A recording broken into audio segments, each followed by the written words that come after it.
Noite a todos, graça e paz do Senhor Jesus. Amém. Irmãos, é uma imensa alegria estar aqui hoje numa noite de celebração. Não que todo domingo não seja, todo domingo é noite de celebração, mas tem noite, tem celebração que tem um gostinho mais especial, não tem? Pois é, essa é uma delas. Porque a cristandade certamente está em festa, porque nós celebramos o nascimento do nosso Senhor e Salvador Jesus Cristo. E particularmente, irmãos, cá entre nós, essa data é muito singular, muito importante. Nós celebramos a chegada do menino Jesus ao mundo, chegada do nosso Senhor e Salvador. Eu quero, nessa noite, dividir um texto, compartilhar um texto da Palavra de Deus com vocês e peço que você abra no Evangelho de Lucas, você que trouxe a sua Bíblia.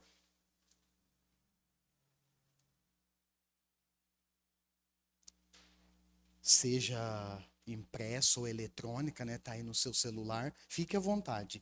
Pode abrir na versão que você tem.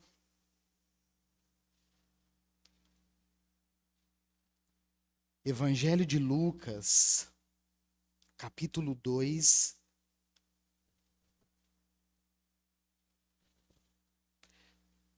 versos 1 ao 14. Será que pode apagar aqui só um pouquinho, um instante, para ver se a gente consegue enxergar a imagem que eu selecionei ali, que é muito importante? Só um instante, por favor. Isso, embora esteja um pouco difícil, talvez aí do seu lugar, difícil de visualizar, mas ali tem uma manjedoura coberta de palhas. E não sei se você consegue visualizar daí de onde você está, tem uma sombra de uma cruz ali. E enquanto eu estava estudando, para dividir um pouquinho, compartilhar um pouquinho com vocês desse momento tão singular, eu anotei uma coisa que eu achei muito interessante, de um comentário bíblico. Estava escrito assim: com a manjedoura, Israel, presta atenção, Israel, o povo eleito de Deus, deu boas-vindas ao Messias. E com a cruz, despediu de forma mais infame e cruel. Quando nós nascemos, quando você lembra o dia do seu nascimento? Pastor, não lembro. Cria bebezinho, como é que eu vou lembrar? Nós não lembramos, mas certamente depois pelas fotos, comentários do pai, da mãe, dos familiares, a gente vai lembrar. Mas quando nós nascemos, normalmente, até mesmo nas famílias mais simples, mais humildes, tem um quarto preparado. Não tem? Eu lembro, por exemplo, o nascimento do meu primeiro filho. Hoje já está um rapaz de 14 anos. Daqui a pouco está pedindo a chave do carro para sair. Eu vou falar, ó, vou emprestar só se for para a igreja. Né? Mas eu lembro, a gente deixa tudo arrumado, tudo, né? Os detalhes, tudo as cores combinando, né? A cor da fronha do travesseiro, do lençol da caminha, do colchãozinho, tudo, a cortina do quarto, tudo combinando. Afinal, vai nascer um filho. Mas Jesus, irmãos, ele nasceu e foi colocado numa manjedoura. Foi assim que o povo eleito o recebeu, o deu boas-vindas a ele nesse mundo. E se despediram dele com a cruz, de forma mais infame e cruel. Mas esse texto registrado por Lucas é recheado de detalhes assim muito importantes. Acompanhe comigo, Lucas 2, do 1 ao 14. Naqueles dias, César Augusto, o imperador empossado naquele período, publicou um decreto ordenando o recenseamento de todo o Império Romano. Ponto. Esse recenseamento era para fins tributários. Ou seja, o imperador queria levantar recursos. E há uma estimativa que eu, inclusive, achei assim, muito alta, alarmante até para a época, que nesse recenseamento que envolveu todo o império ali, aproximadamente se reuniu na sua cidade natal mais ou menos 60 milhões de pessoas. Já naquela época, já pensou? E esse recenseamento ele tinha fins tributários. Este foi o primeiro recenseamento feito quando Quirino era governador da Síria. E todos iam para a sua cidade natal a fim de alistar-se, principalmente aqueles que tinham propriedade, principalmente os homens.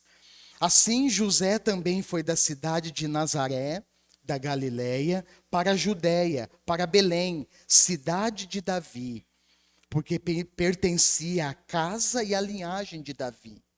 Ele foi a fim de alistar-se com Maria, que lhe estava prometida em casamento, e esperava um filho. Enquanto estavam lá, chegou o tempo de nascer o bebê. Ela deu à luz o seu primogênito, envolveu em panos e colocou numa manjedoura, porque não havia lugar para eles na hospedaria.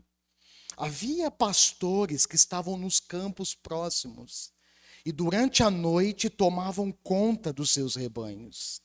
E aconteceu que um anjo do Senhor apareceu-lhes e a glória do Senhor resplandeceu ao redor deles e ficaram aterrorizados. Mas o anjo lhes disse: não tenham medo, estou lhes trazendo boas novas, boas notícias de grande alegria, que são para todo o povo. Hoje, na cidade de Davi, lhes nasceu o Salvador, que é Cristo, o Senhor. Isto lhes servirá de sinal: encontrarão um bebê envolvido em panos, envolto em panos e deitado numa manjedoura. De repente, uma grande multidão do exército celestial apareceu com o anjo, louvando a Deus e dizendo: glória a Deus nas alturas. Será que a gente pode repetir esse verso junto? Vamos lá? Glória a Deus nas alturas e paz na terra aos homens, aos quais ele concede o seu favor. Glória a Deus nas alturas e paz na terra aos homens, aos quais ele concede o seu favor. Amém. Louvado seja o Senhor. Esse é o texto registrado pelo médico Lucas e também registrado por Mateus, lá no capítulo 1.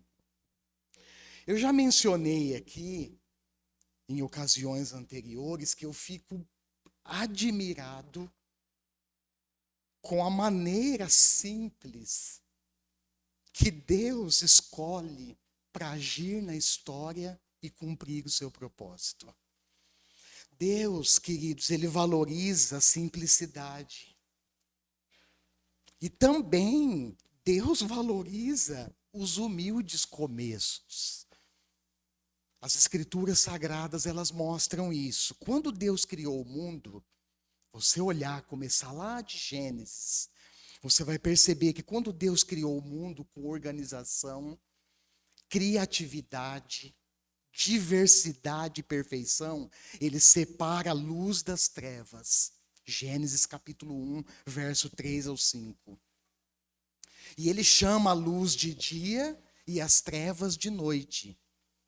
Depois disse Deus: haja entre as águas um firmamento que separe águas de águas. Então Deus fez o firmamento e separou as águas que ficaram abaixo do firmamento das que ficaram por cima. Ao firmamento Deus chamou o céu. Gênesis capítulo 1, versos 6 e 7. E assim por diante, conforme a gente estuda na narrativa da criação. Quando Deus criou o mundo, ele escolheu um casal para administrar a criação, Adão e Eva. Gênesis capítulo 1 e 2. Quando esse primeiro casal fracassa e o pecado se torna integrante da realidade humana, a Bíblia registra que a perversidade do homem, Gênesis capítulo 6, essa perversidade humana, ela aumentou na terra. E toda a inclinação dos pensamentos, do coração humano, era sempre e somente para o mal. Tenta imaginar isso. Deus completa a sua criação, no clímax da sua criação está quem? O homem e a mulher. E nós bem sabemos que quando o homem, ele decide, ele escolhe viver longe, viver separado do seu Criador, ele se aliena de si mesmo. O homem fica alienado de si mesmo, alienado do mundo, alienado da criação e pior, distante do seu Criador. E a Bíblia registra então que Deus decide dar fim ao homem e também aos grandes animais, os pequenos e as aves do céu. A Noé, porém, o Senhor mostrou benevolência. E a partir dele e da sua família, Deus então estabelece um novo começo. Era uma nova oportunidade para a humanidade se reconciliar e se relacionar com o Criador. Quando Deus decidiu abençoar todas as famílias da terra, quem que ele escolheu? Gênesis capítulo 12, a família de Abraão. Um senhor de 70 anos de idade. O texto bíblico diz que quando Abraão tinha 75 anos, ele sai da sua terra. Já pensou? 75 anos é a idade de aposentadoria na nossa realidade, não é? Já passou, né? Mas Deus chama ele, dá uma ordem para ele sair da sua terra, do meio da sua parentela, que era uma parentela idólatra. E ele então sai, com 75 anos de idade, com sua esposa Sara, com seus bens, gado, ovelhas, tudo que ele tinha conquistado, e ele sai. Deus escolheu a família de Abraão. Quando Deus decidiu libertar o seu povo da escravidão do Egito, quem ele escolheu?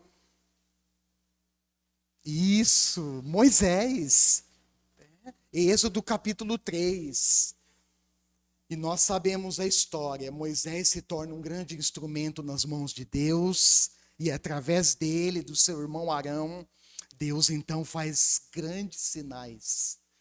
Opera grandes sinais no Egito e liberta o seu povo. Agora, eu vou dar um salto enorme na história, por causa do tempo. Eu vou dar um salto enorme aqui, da história dos juízes, dos reis e dos profetas. E vou avançar para o Novo Testamento. Tá joia? Quando Deus decidiu vir ao mundo, quem ele escolheu? Quem ele escolheu?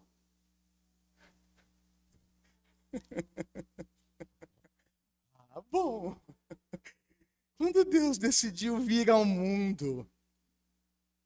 Aliás, irmãos, cá entre nós, essa decisão, pensa aí no seu lugar.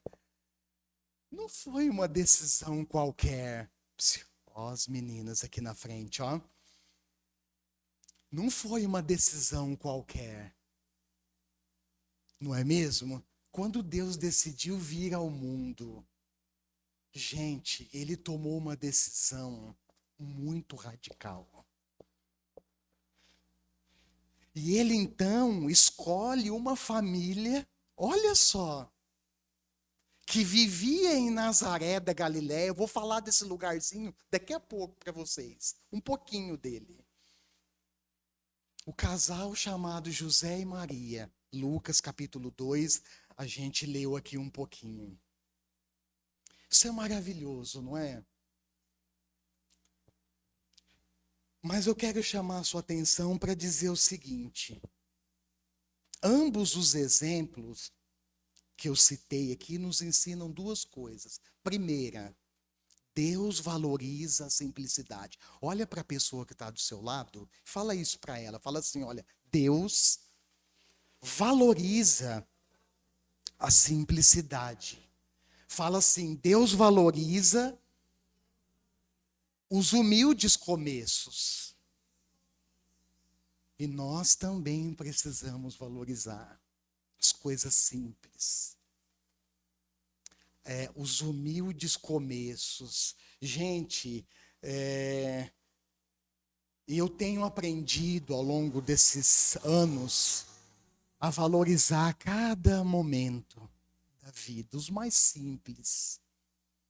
E eu vou confessar uma coisa para vocês. Eu acho que eu não estou atrás de coisas grandiosas, não, viu? Pelo contrário, Deus tem me ensinado a valorizar as coisas simples, porque Ele valoriza isso.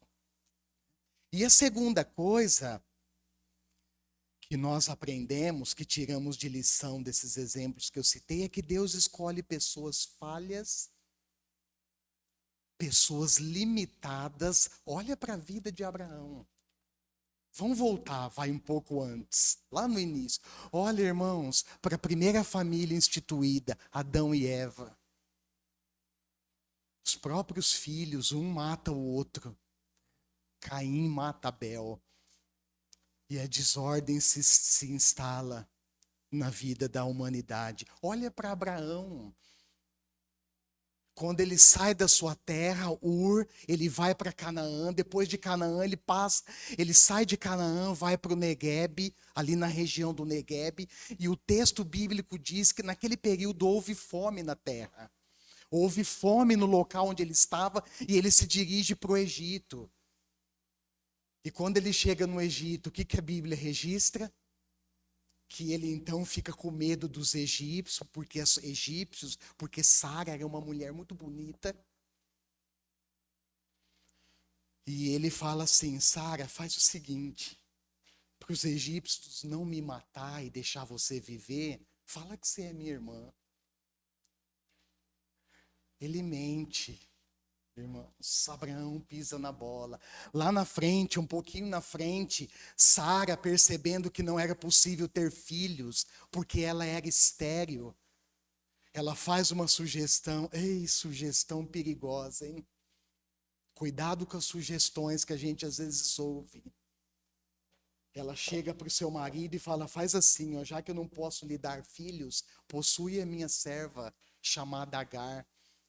E Abraão, o texto diz que ele cede, que ele atende a sugestão da sua esposa, tem relações com Agar, ela é engravida, e a gente sabe, ó, dor de cabeça no desenrolar da história.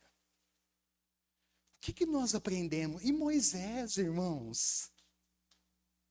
E Moisés? Que mata um egípcio quando vê um egípcio maltratando um hebreu, que se recusa a atender o chamado de Deus porque ele tinha dificuldades na fala.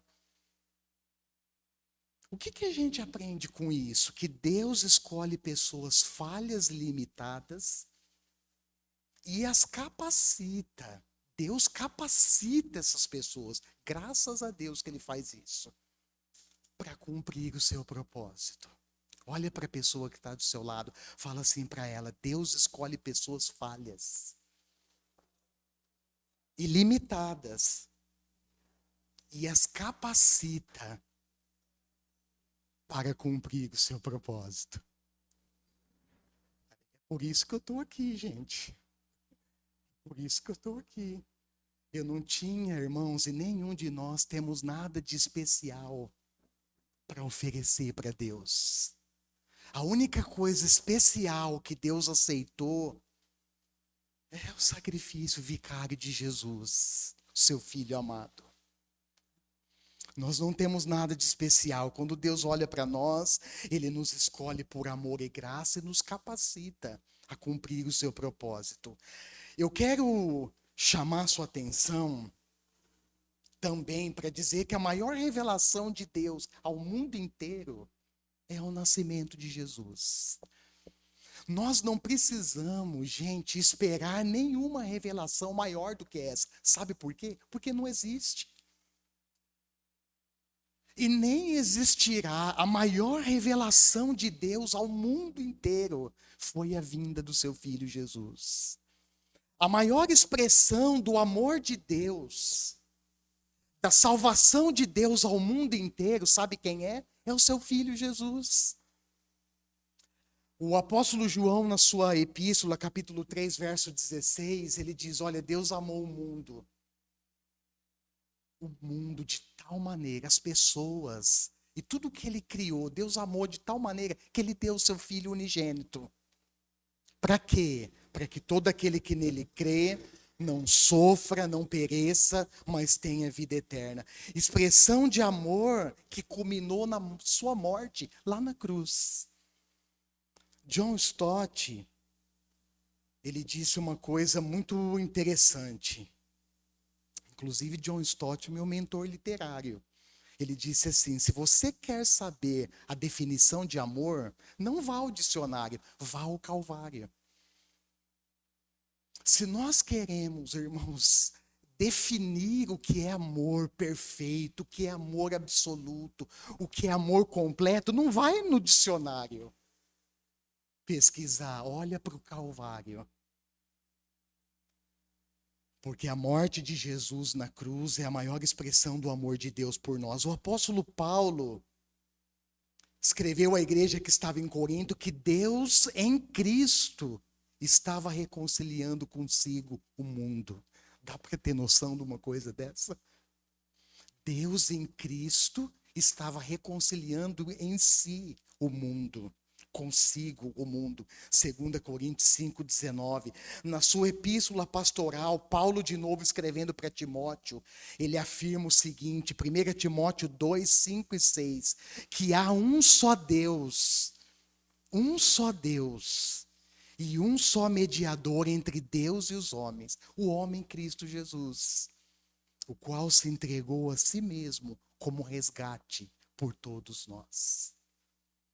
Vou repetir, há um só Deus, um só mediador entre Deus e os homens, o homem Cristo Jesus, o qual se entregou a si mesmo como resgate por todos. O autor da Epístola aos Hebreus, olha só, capítulo 1, verso 3, ele nos deixa uma afirmação fantástica sobre Jesus. Olha lá Hebreus 1, 3, o Filho é o resplendor da glória de Deus e a expressão exata do seu ser, sustentando todas as coisas por sua palavra poderosa. O Filho é o resplendor da glória de Deus.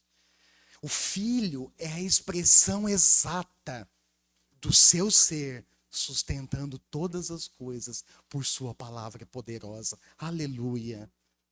Aleluia. O apóstolo João, gente, tantos versos. A Bíblia inteira, ela culmina numa só direção, Jesus. E quando a gente lê e estuda o Antigo Testamento, é nessa perspectiva que a gente tem que estudar. Que tudo está culminando por uma só direção, Jesus Cristo, o unigênito do Pai.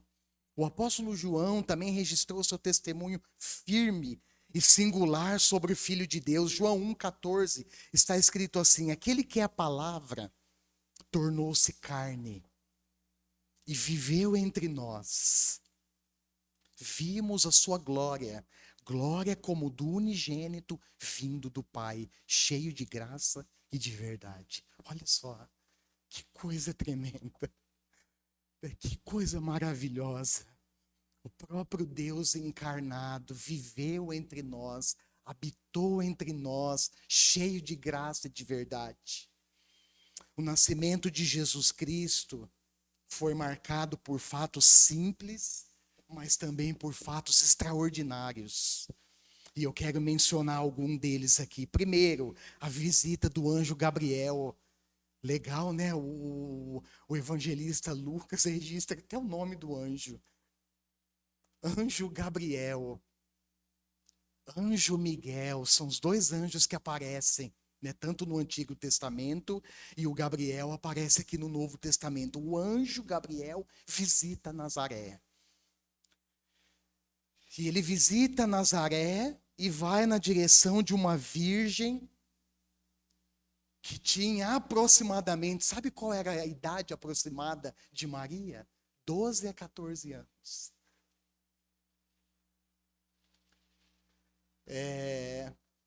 No judaísmo, era comum, quando a gente lê uma jovem virgem no judaísmo, aproximadamente essa moça tinha essa idade, entre 12 e 14 anos.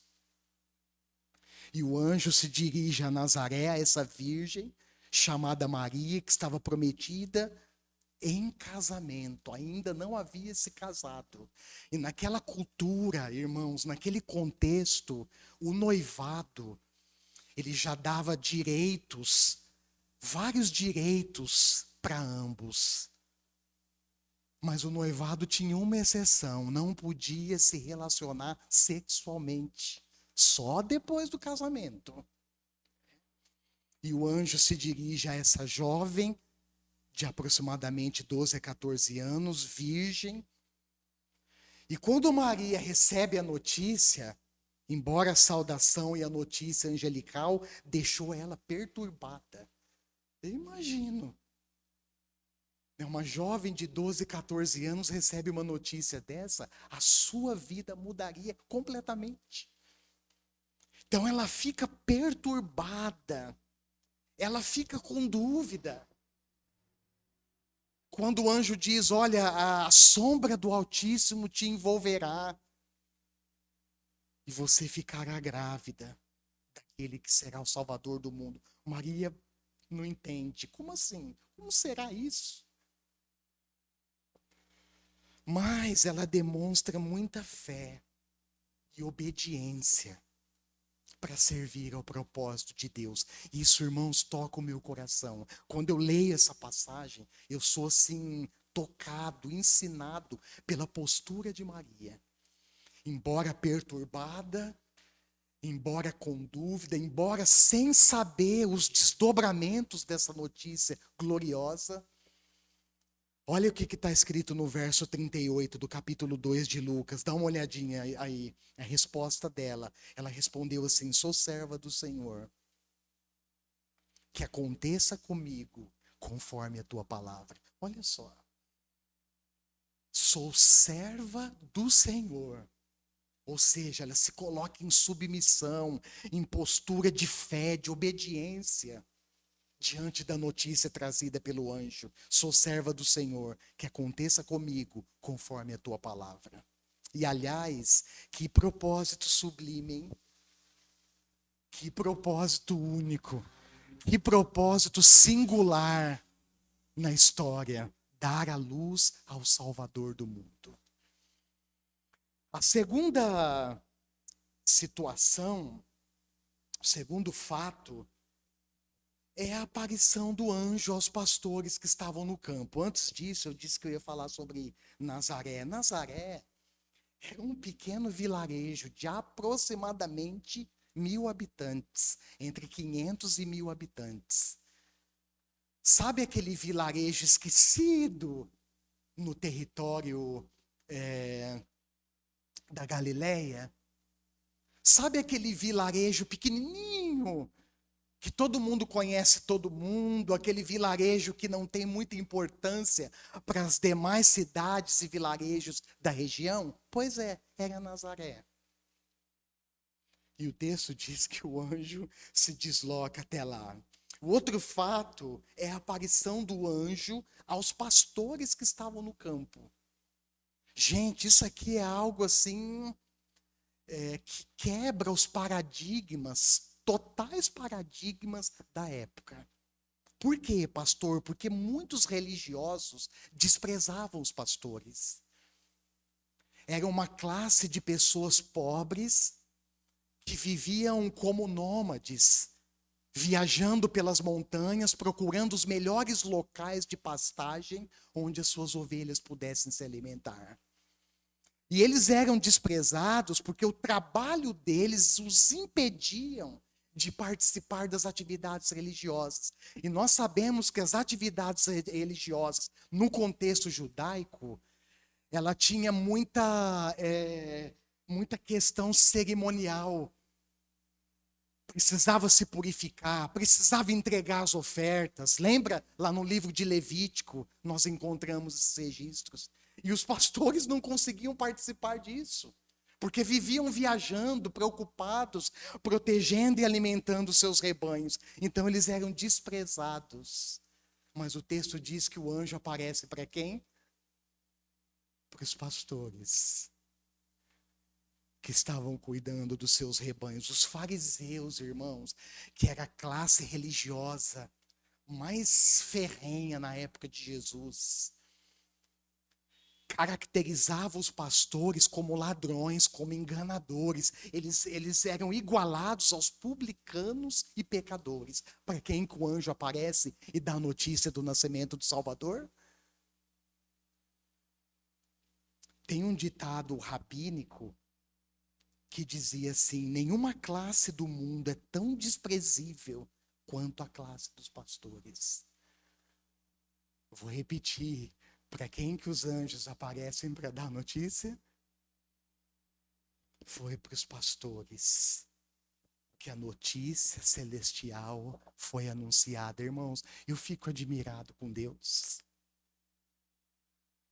Eu fico assim, fala sério, não tem como.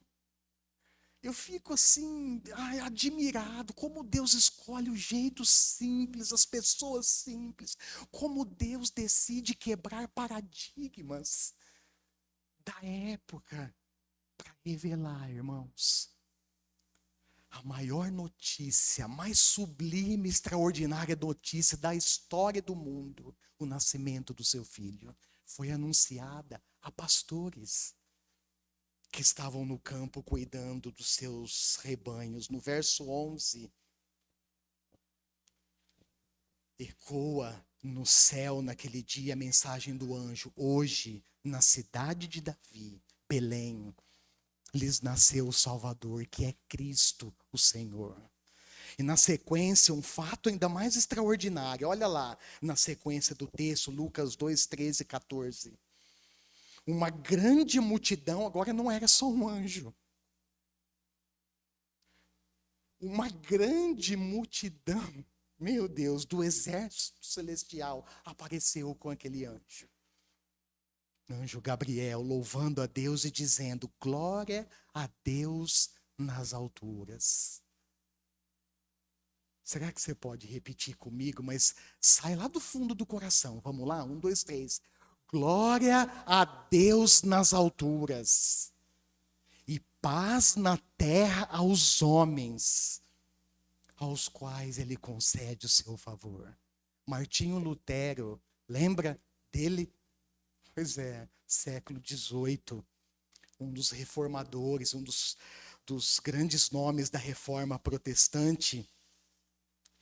Ele diz que quando o anjo diz, olha,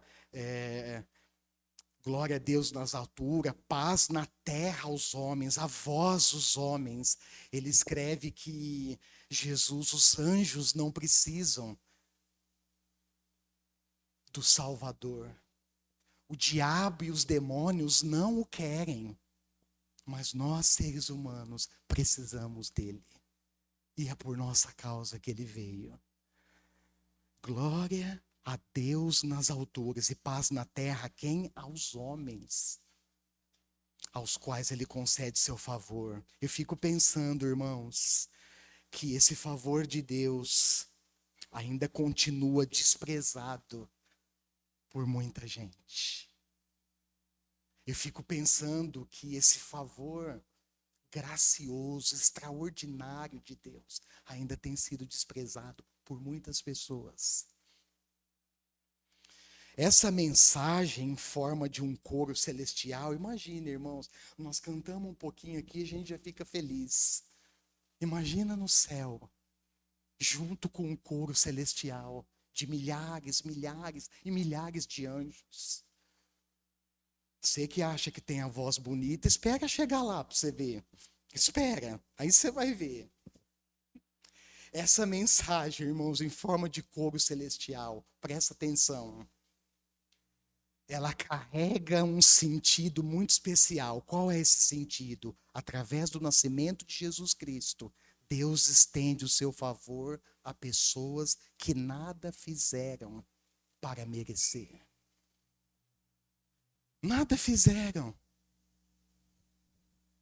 Ele simplesmente, por sua graça, lhes concede a sua paz.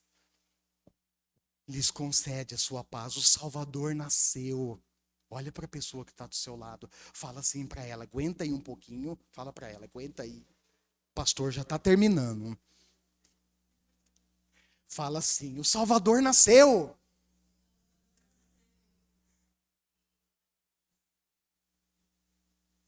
Essa é a melhor e mais sublime notícia do mundo inteiro. Irmãos, hoje eu acordei diferente, foi hoje. Não caí da cama, não. Mas hoje eu acordei assim com um sentimento tão singelo dentro da minha alma, tão singelo. Lembrando que nós comemoraríamos, celebraríamos o nascimento de Jesus, irmãos, pensa numa notícia que encheu o meu coração de esperança. Sabe aquela paz de Deus que vem e inunda o seu coração? A despeito dos problemas familiares, das lutas, a despeito do cenário obscuro que o nosso próprio país vive, a despeito de tantas circunstâncias difíceis e negativas, a minha alma foi inundada de uma paz celestial. E sabe o que eu fiz? Eu fui orar. Agradecer a Deus. Enquanto eu orava, vou dizer isso com muito temor. Enquanto eu orava, o Espírito Santo me disse assim: fala isso para o meu povo. Transmite essa alegria, essa paz singular que você está sentindo. E o motivo dela, fala para o meu povo. Sabe qual é, irmãos, esse motivo? Jesus nasceu. O Salvador nasceu. Essa é a melhor e maior e mais extraordinária notícia do mundo inteiro. E eu quero encerrar. Falei que eu estava acabando, tem que acabar logo, né? Eu quero encerrar, irmãos, enfatizando mais uma vez. Desculpa ser repetitivo, mas eu quero enfatizar mais uma vez a minha admiração pessoal pela maneira simples que Deus escolhe para agir na história. Eu acho que eu já falei aqui uma vez, eu nunca quis ser pastor, irmãos. Jamais, nunca passou pela minha mente. Pelo contrário, eu estava funilando para outro canto, para outro rumo. Nunca quis ser, nunca desejei ser pastor. Eu nunca sonhei ser pastor, mas irmãos, quando Deus tem um propósito, Ele faz o mundo inteiro convergir para que o seu propósito se cumpra. Não esqueça disso. Eu fico admirado. Aliás, história que nunca mais será a mesma. Nunca mais, irmãos, a partir do nascimento de Jesus, a história da humanidade nunca mais foi e nunca mais será a mesma. História que tem início, repito, num pequeno vilarejo na Galileia, e cujos personagens eram insignificantes aos olhos dos religiosos da época. uma virgem prometida em casamento, um mensageiro angelical cumprindo um alto mandato divino. Olha o cenário construído. Inclusive, se em algum momento da história da humanidade houve necessidade de que os anjos falassem, foi nesse momento. Uma estrebaria, cadê? Olha lá, uma manjedoura, foi o palco preparado para receber a pessoa mais importante do mundo inteiro. O Rei dos Reis e Senhor dos Senhores, aquele que me fortalece, irmãos, e me motiva a viver dia após dia. Aquele que deu e que continua dando todo sentido singular, único, à minha existência, à sua, à nossa existência. Aquele que nos traz aqui essa noite, que é o motivo dessa festa. Uma estrebaria, uma manjedoura. E é muito importante destacar aqui, olha agora eu quero que você olhe lá no texto de Lucas de novo. Vai comigo, Lucas 2, 6 e 7. Eu quero destacar a menção que Lucas faz nesses versos. Está escrito assim: enquanto estavam lá, Maria aproximadamente deveria estar de 9 meses, irmãos. Sabe quantos quilômetros era de Nazaré até Belém? 170 quilômetros. Ah, pastor, eles viajavam de carro, sossegado, aperta o botãozinho, liga o ar-condicionado, ó, light. Não, irmãos, eles viajavam de a pé, por estradas esburacadas, um sol escaldante, escassez de água, de comida. Já pensou? Uma jovem de 12 a 14 anos, grávida de 9 meses. Enquanto eles estavam lá, chegou o tempo de nascer o bebê. Olha lá. E ela deu à luz o seu primogênito, envolveu em panos e o colocou numa manjedoura. Grifa isso agora aí na sua Bíblia, de rosa choque ou verde limão. Grifa aí.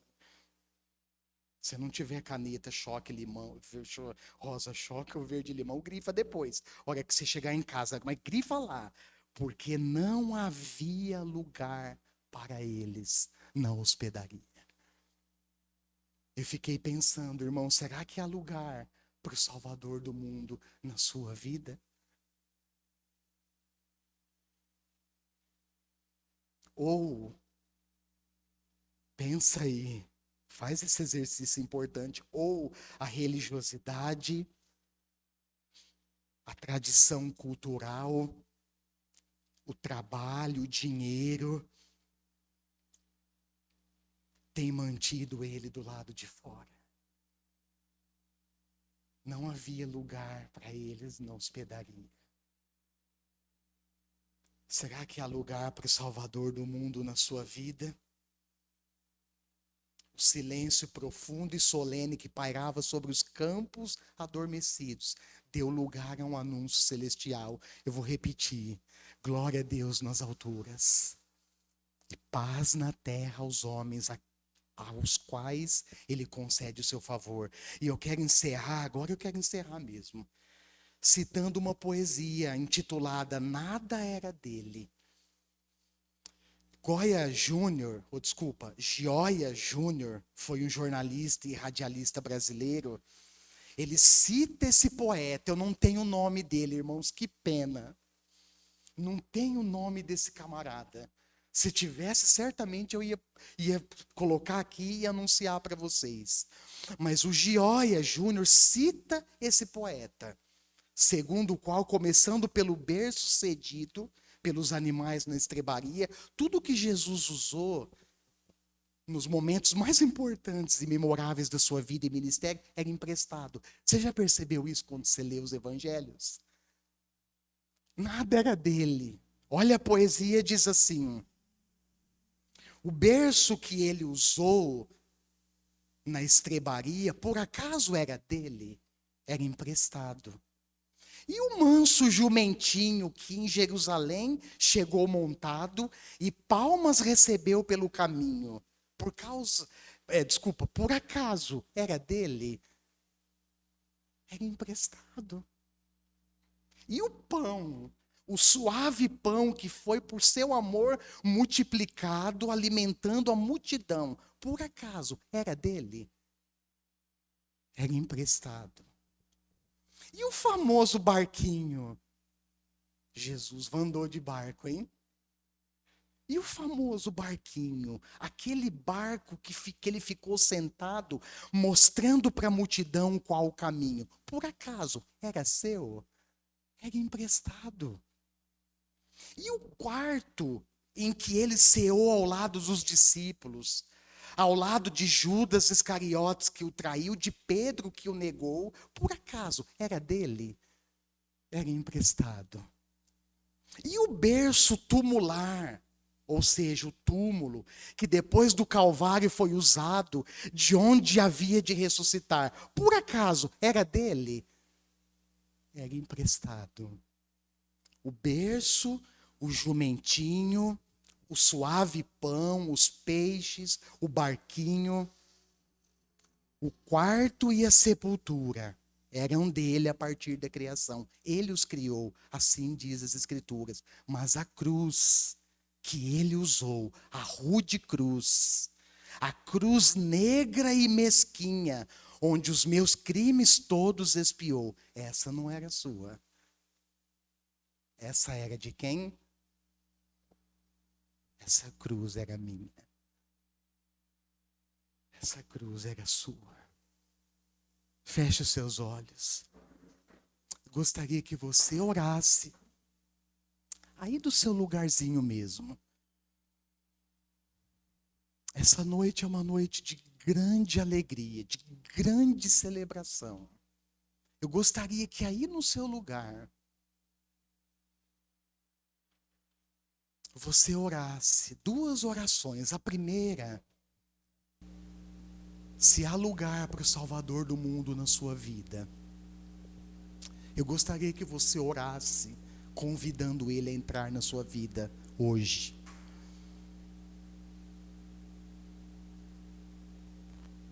Faça essa oração. Reconheça a sua falência espiritual. Sem Deus nós nada somos. Sem Deus nós nos alienamos de nós mesmos. Nos alienamos do mundo, da criação e nos afastamos do grande e sublime propósito de Deus. Sermos salvos por Ele e sermos transformados à imagem do seu Filho amado. Se esse é o seu desejo, se esse é o seu entendimento, a sua consciência real, nessa noite, faça a oração, convide o Salvador do mundo para entrar na sua vida. E depois, se você tiver dúvidas sobre essa decisão que você fez, dessa oração, por favor, me procure. Eu terei o maior prazer, a maior alegria de te instruir. E a segunda oração é uma oração de gratidão. Nós temos inúmeros motivos para agradecer, mas hoje o motivo da nossa oração e gratidão, ele é singular, ele é único. Ele é muito objetivo. Qual é esse motivo? Pai, obrigado. O Senhor nos enviou o seu Filho unigênito.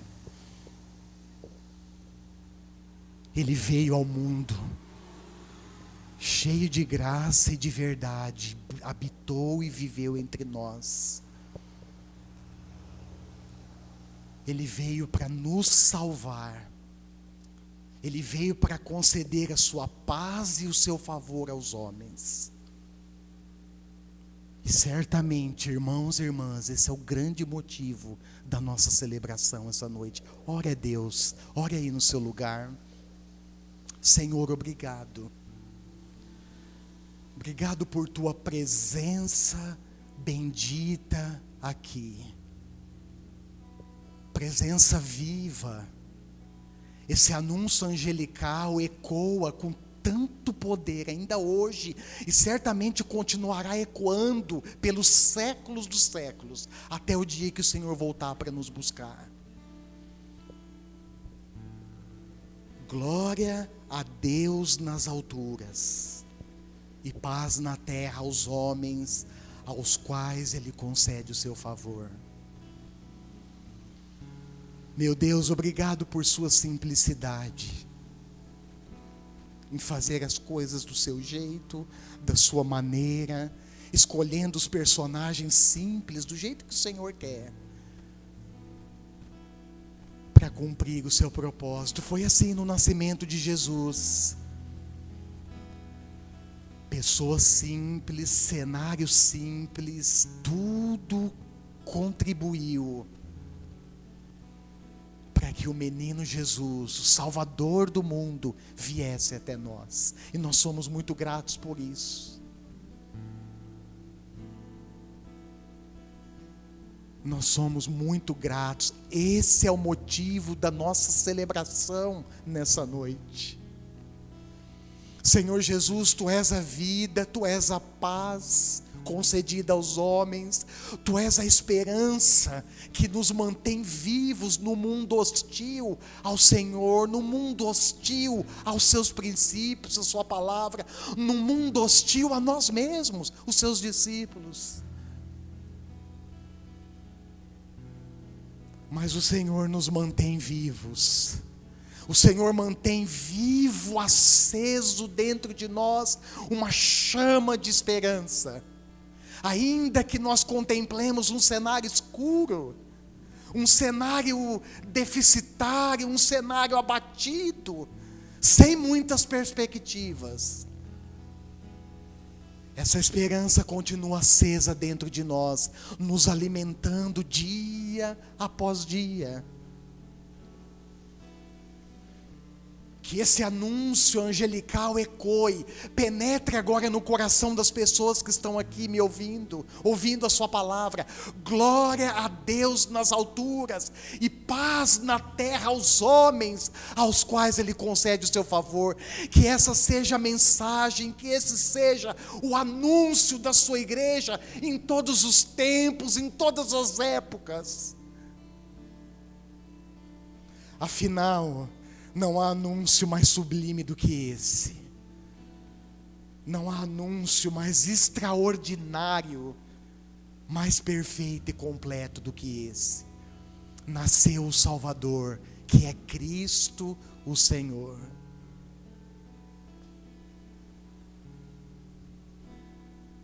E para reforçar, o anjo ainda deixou um sinal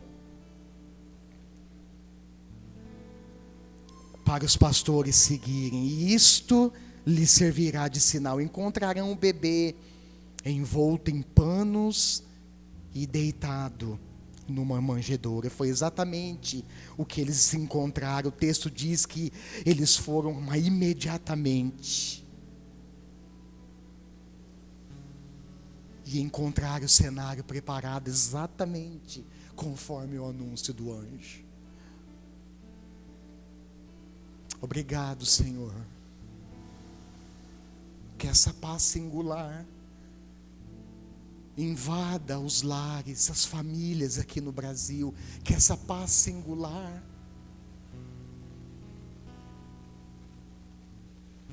reconcilie pessoas. Que essa paz singular acabe com a guerra na Ucrânia, entre Rússia e Ucrânia. Que essa paz singular encontre aqueles que estão caídos nesse momento nos becos, nas ruas. Que essa paz singular encontre os marginalizados, excluídos da sociedade.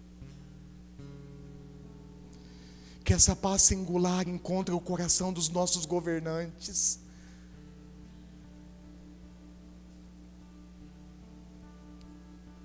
Que transforme a vida deles. Que essa paz singular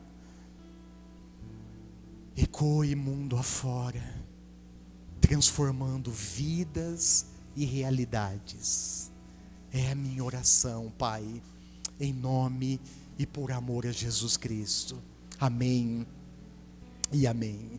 Louvado seja Deus. Louvado seja Deus. Obrigado por sua paciência em me ouvir até aqui. Espero não ter me estendido muito. Eu quero, irmãos, encerrar com um aviso, 2 avisos importantes, e depois peço que você, as pessoas, obrigado, que vão nos acompanhar pelo canal do YouTube, Deus te abençoe. A minha oração e desejo é que vocês sejam abençoados pela palavra de Deus. Um grande abraço.